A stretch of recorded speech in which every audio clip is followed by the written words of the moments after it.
the first design of Flumbo was created. A blue dog version of the red... Hello everybody, and today we're watching the iconic family... The Secrets of Flumbo. So,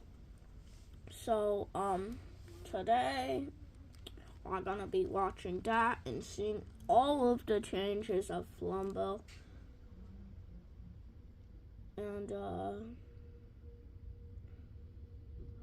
honestly, I think he's gonna go through a lot of changes.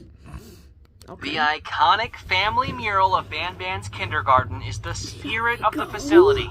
At first glance, it might seem that the family mural showcases 6 different characters. Yes. But what if I told you that there are actually 7? I A know. blue creature that looks eerily similar to the red one that it's hidden under. And why this blue creature was never meant to be found and how he was eventually found is exactly what's answered in Garden of Banban Zero and Garden of Banban Anti-Devil.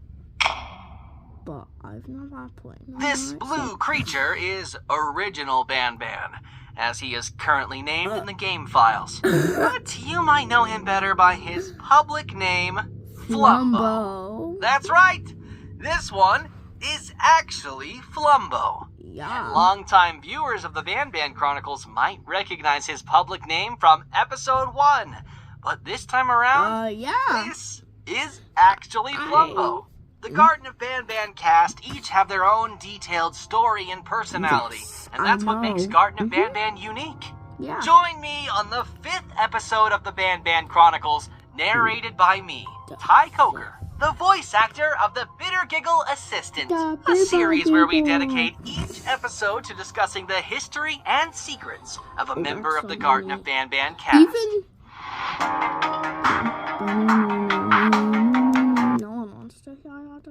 The main storyline of Garden of Banban Anti-Devil revolved around the intense rivalry between Banban and Flumbo.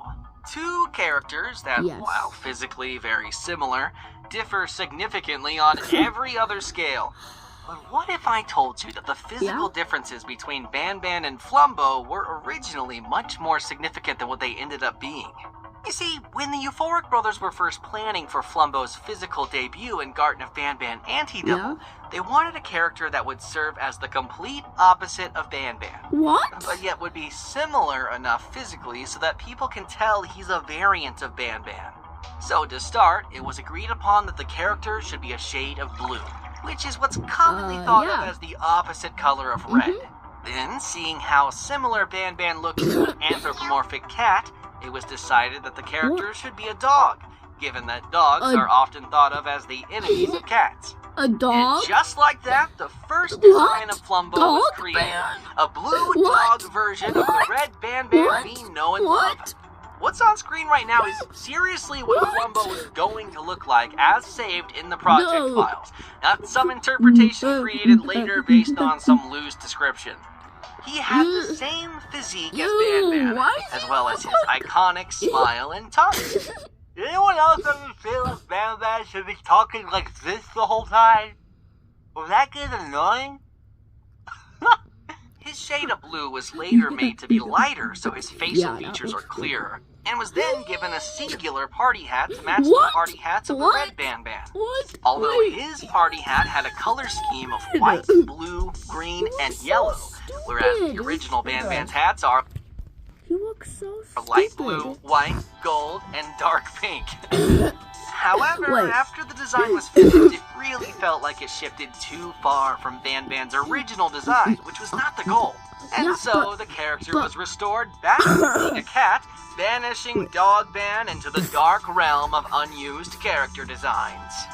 And for a while, Flumbo was literally just a blue version of Banban that even wore 2 hats, just like red Banban. Sometime later, his hats were taken away, and a variety of different accessories were tested on him to see what looked cool and interesting. Things like different eyes, eyebrows, mouth Ew. designs, colors, wait, and no, more wait, were that's all the given to wheel Flumbo at one point. Flumbo. If Flumbo is the main character of the cast, he needed to be the character that all the other cast members looked up to. And you Yeah. know who others look up to?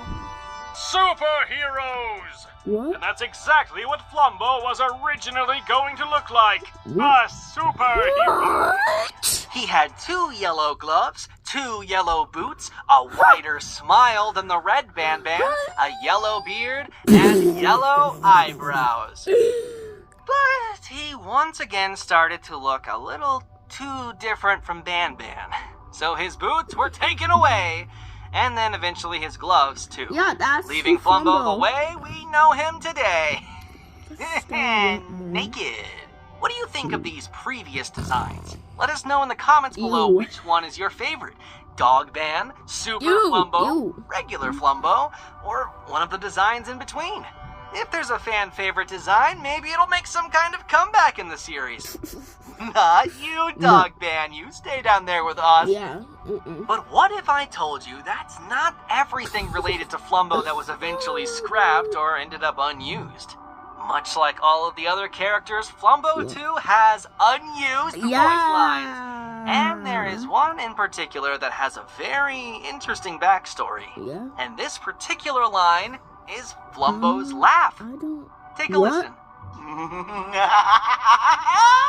Dude, This laugh that was sounds intended too to much play like the after Just Flumbo Start. grabs you and Whoa. jumps off Syringen's balcony with you. Sounds Because too at much this like particular Good scene, Idea. Flumbo still thinks you're playing hide and seek. As Yeah. far as he knew, this was all a game. This laugh was taken out so far into development of Garten of Ban Ban Anti-Devil that there's versions of it in every language that dubbing is available in. So English, French, Spanish, Portuguese, Russian, Korean, Japanese, and German. Take a listen.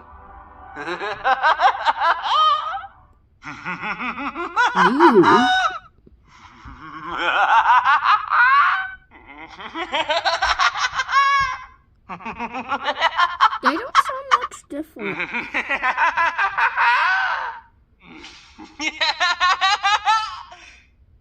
Flumbo has so many scrapped and unused properties to the point where the character's name itself was also once unused. If you had watched the first episode of the Ban Ban Chronicles, which revolved around Ban Ban himself, then you already know that Ban Ban's name was originally planned to be Flumbo. Yeah.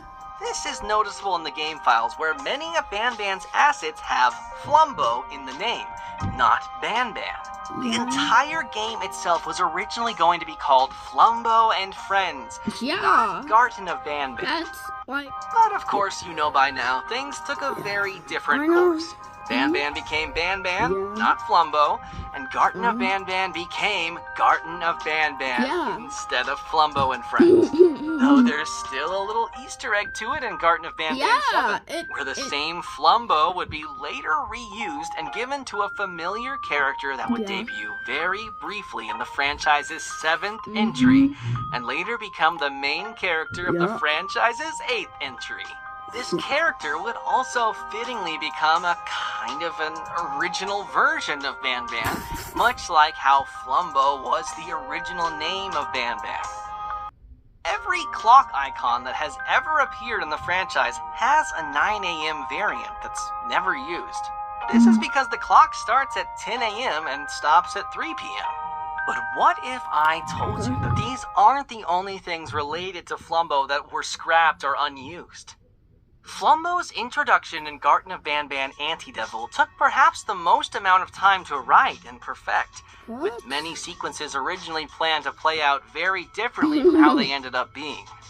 In the many original scripts, as well as the final script, the plot is relatively the same up until the point where you open Flumbo's closet for the very first time. Although the prison sequence was a lot crazier originally, but that we'll discuss in future episodes of Ban Ban Chronicles. In the final version of the script, you approach the closet as normal, only to find Ban Ban already there right before he was going to open it to let Flumbo out. Ban Ban then greets you and explains afterwards that he was sent there to bring someone that was in the closet.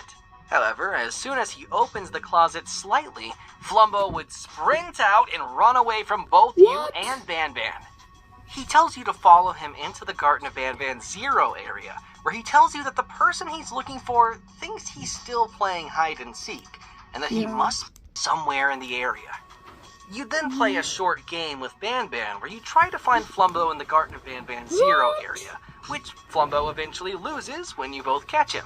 You then all board the train together like the final script, but the events that happen inside were also changed. Instead of being shocked that Syringin wants to hunt you down, Banban was originally meant to already know that.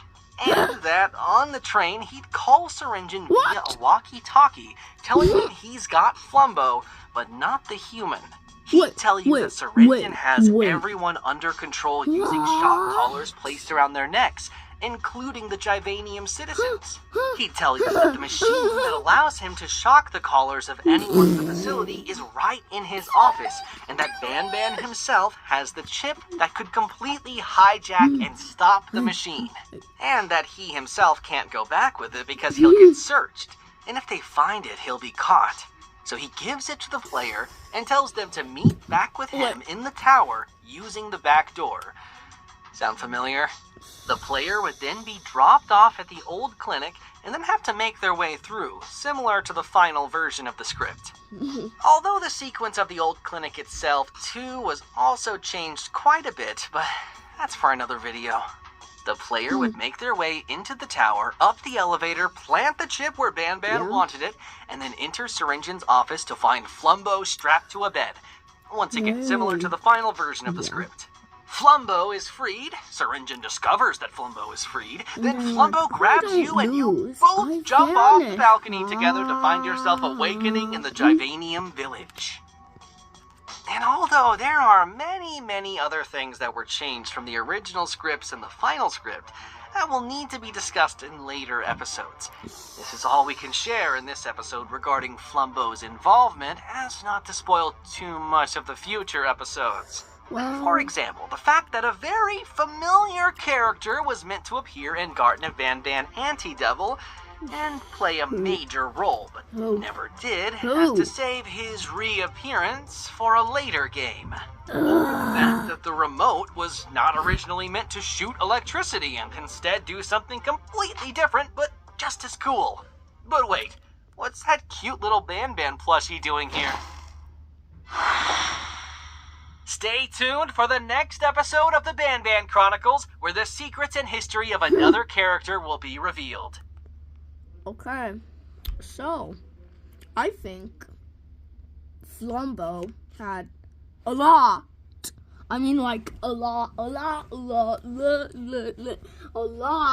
of changes.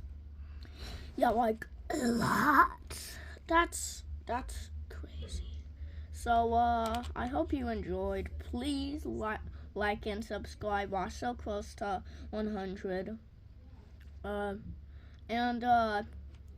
If you didn't know, soon, the Rise of Banban is coming. A video that's coming on this channel today. So, I hope you enjoyed. Bye.